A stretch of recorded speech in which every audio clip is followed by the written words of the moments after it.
नमस्कार, मैं जितेंद्र चतुर्वेदी। जो घटना पिछले 1 डेढ़ महीने में सबसे ज्यादा सुर्खियों में रही और जो राष्ट्रीय विमर्श का मुद्दा बन गई, उसको लेकर भारत सरकार ने बड़ा खुलासा किया है। बड़ी चीज यह है कि अभी संसद का सत्र शुरू हुआ है और सत्र के पहले रोज ही उसको लेकर कई चीजें सरकार ने बताई हैं। अब सवाल ये उठता है कि कौन सा मुद्दा है, तो वो जीपीएस स्पूपिंग का है, जो इन दिनों अगर आप कहें कि सुरक्षा के लिहाज से चिंता का विषय बना हुआ है। और यह मामला इसलिए भी गंभीर हो जाता है क्योंकि साहब हमारे पड़ोस में एक तरफ पाकिस्तान है, दूसरी तरफ चीन है, बांग्लादेश भी तमाम तरह के इक्विपमेंट वगैरह जुटा रहा है। तो इसलिए हमारे जो पड़ोसी हैं वो भारत से उनके रिश्ते कितने बेहतर हैं ये किसी से छिपा नहीं है। इसमें से कोई भी जो है वो नरेंद्र मोदी की अगुवाई वाले भारत से तो खुश नहीं है। उन सब की एक ही कोशिश है किसी तरह से नरेंद्र मोदी को हटा दिया जाए, और इनकी जो ये चाह है उस चाह को पूरा करने के लिए तमाम सारी जो इंटेलिजेंस एजेंसियां हैं पश्चिम की वो लगी हुई हैं, क्योंकि वाकई में वह नरेंद्र मोदी को किसी भी कीमत पर पसंद नहीं कर रही हैं। तो यहां पर रिजीम चेंज का खेल चल रहा है और उस रिजीम चेंज के खेल का एक टूल है जीपीएस स्पूपिंग। अब आप कहेंगे तो क्या संसद में भारत सरकार ने यह खुलासा किया है? नहीं साहब, भारत सरकार ने जो खुलासा किया हो मैं बाद में आऊंगा। पहले ये जो घटनाक्रम है उस घटनाक्रम को बता रहा हूं कि असल में खेल क्या चल रहा है। तो जो रिजीम चेंज की ताकतें हैं उनका एक टूल है। अब सवाल उठता है कैसे उनका टूल है। देखिए, जीपीएस स्पूपिंग के बारे में अभी तक आप लोग जान चुके होंगे कि इसके जरिए जो है वो एरोप्लेन को सिग्नल जब भेजा जाता है तो सिग्नल में जो है छेड़छाड़ कर दी जाती है। इसको मैं और आसान शब्दों में आपको बताता हूं। मान लीजिए कि आप मुंबई के ऊपर उड़ रहे हैं और अब जीपीएस स्पूपिंग हो गई, तो जब स्पूपिंग हो जाएगी तो आपको सिग्नल ये आएगा कि आप दिल्ली के ऊपर उड़ रहे हैं और लैंड कर जाइए। और अगर मान लीजिए कि आपकी जो फ्लाइट है उस फ्लाइट को हाईजैक करना है और आपका डेस्टिनेशन मान लीजिए कि दिल्ली है और आप उड़ रहे हैं कहां, मतलब किसी XYZ आप ये कहें कि हवाई क्षेत्र में उड़ रहे हो और बता दिया जाएगा कि ये दिल्ली आ गया। अब आप वहां लैंड करेंगे और आपको जो है वहीं पर कर दिया जाएगा आपके साथ जो करना है। इस तरह से मलेशिया के कई सारे जहाज जो है, कई जहाजों में इस तरह की घटना हुई है, वो सब स्पूपिंग का ही शिकार हुए हैं, ऐसा माना जाता है। तो इसलिए बड़ा खतरनाक है। अब अगर हम इसको रिजीम चेंज के टूल की बात करें तो जो हमने जैसा कि कहा, आपको ख्याल होगा कि 6 या 7 तारीख की बात है जब दिल्ली में 800 जो एरोप्लेन है वो प्रभावित हुई थी इस स्पूपिंग की वजह से। अब जो लोग नरेंद्र मोदी को पसंद नहीं करते हैं वो इस तरह का एक कहें कि आप माहौल क्रिएट कर दें, और उस माहौल में अभी कहा जाएगा कि साहब बताइए पता नहीं कैसी सरकार है कि जीपीएस स्पूपिंग हो रही है, यानी हमारी जो फ्लाइट है वो फ्लाइट उड़ नहीं पा रही है, हमारी सुरक्षा जो है कंप्रोमाइज हो गई है, और ये इस सरकार का क्या मतलब है। मैं इसलिए बात कर रहा हूं क्योंकि ये सब घटनाक्रम उस समय हो रहा था जब बिहार में चुनाव चल रहा था, और बिहार का चुनाव कितना क्रूशियल था ये अब आप लोग जान चुके होंगे। तो उस बिहार के चुनाव के दरमियान इस तरह का पैनिक क्रिएट करना ताकि जो मतदाता है उसको लगे कि नहीं, ये जो नरेंद्र मोदी की अगुवाई वाली सरकार दिल्ली में बैठी हुई है वो उतनी काबिल नहीं है, ये जीपीएस स्पूपिंग नहीं रोक पा रही है, तो फिर हमारी सुरक्षा क्या करेगी। और इस तरह का एक सिचुएशन क्रिएट करके बिहार का मैंडेट बदल दिया जाए, और बिहार का मैंडेट बदल दिया जाएगा तो दिल्ली में जो व्यक्ति बैठा है वो बदल जाएगा। ये सभी लोग जान रहे थे।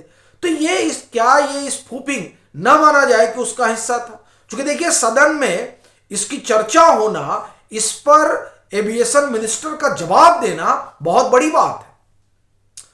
तो क्या जवाब दिए वो, मैं आऊंगा उस पर, लेकिन ये जो स्पूपिंग है इस पर हम लोग थोड़ा बात कर रहे हैं। तो साहब ये उस समय हो रहा था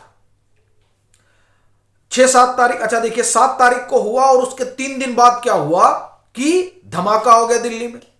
यानी ये एक तरह से कहें कि ये अनायास ये सवाल उठता है कि क्या ये सब इत्तेफाक था कि साहब एक तरफ स्पूफिंग कराई जाती है, उसके बाद में धमाका कराया जाता है, और जो जो मिडिल क्लास है, ये ध्यान रखिएगा, जो मिडिल क्लास है, क्योंकि माहौल जो है मिडिल क्लास ही बनाता है, तो मिडिल क्लास के अंदर इस तरह का खौफ पैदा करके आप माहौल बनाइए नरेंद्र मोदी के खिलाफ, और उस माहौल का असर कहां तक होगा? बिहार चुनाव तक होगा। क्योंकि जीपीएस स्पूफिंग कहां हो रही है, धमाका कहां हो रहा है? दिल्ली में हो रहा है।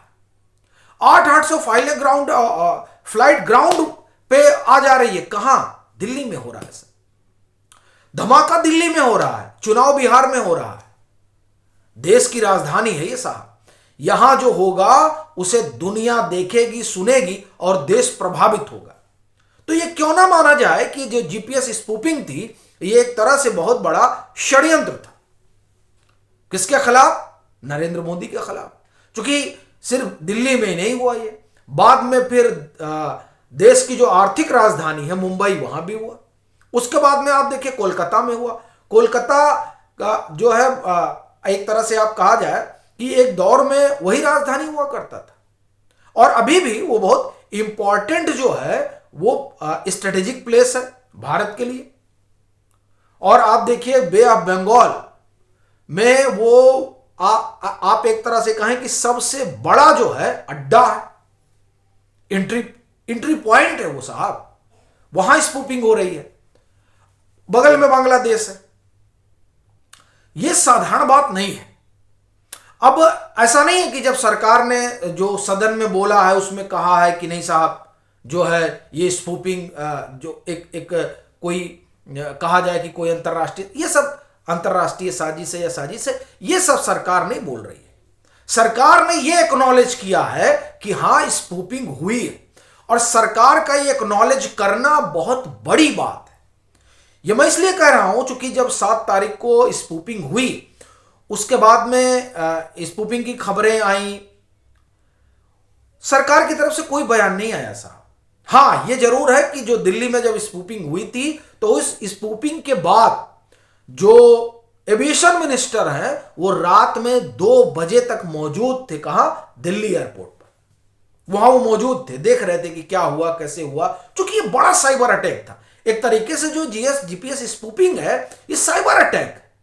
और आजकल की जो लड़ाई है वो सिर्फ सीमा पे नहीं लड़ी जाती साहब, वो आसमान में भी लड़ी जाती है, और इंफॉर्मेशन के स्तर पर भी लड़ी जाती है, और इस तरह से भी लड़ी जाती है जिसमें साइबर अटैक कहा जाता है, और सब कुछ ठप हो जाए।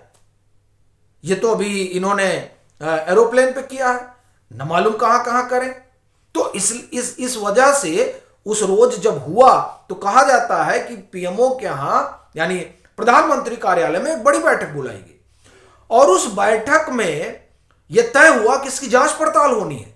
और अगर खबरों की माने तो एनएसए की अगुवाई में इस स्पूफिंग की जांच हो रही है। अब उसी से जुड़े हुए मसले पर एविएशन मिनिस्टर बोलते हैं और कहते हैं कि हां हुआ है, यानी भारत सरकार एक्नॉलेज कर रही है। और भारत सरकार के एक्नॉलेज करने का मतलब यह है कि यह मामला साधारण नहीं है भैया, बहुत गंभीर है। इसकी गंभीरता आप भी समझ रहे हैं। यह इतना जटिल और विकट मामला है जो यह बता रहा है कि पड़ोस में कोई बैठा है जो हमारी सुरक्षा के साथ खिलवाड़ करना चाहता है। हालांकि उस बाबत तमाम सारे जो इनिशिएटिव हैं वो लिए जा रहे हैं ताकि जो इस तरह की घटनाएं हैं वो घटनाएं ना हो। लेकिन मामला तो ये बड़ा है, और उसी के मद्देनजर कि देश को भी इससे अवगत होना चाहिए, क्योंकि एक ये बड़ा थ्रेट है। तो उस लिहाज से जो है सदन में इस बारे में बताया गया कि हां ये सब हुआ है, यानी एक्नॉलेज किया है सरकार ने। बाकी जो ये पूरा घटनाक्रम मैंने आपको बताया वो तो आप एक तरह से कहा जाए कि क्या कुछ हुआ और इससे किस तरह की संभावना निकल रही है वो हमने आपको बताया। बाकी सरकार अपने स्तर पर जो है चीजें देख सुन रही है। आपकी क्या राय है जरूर साझा करिए।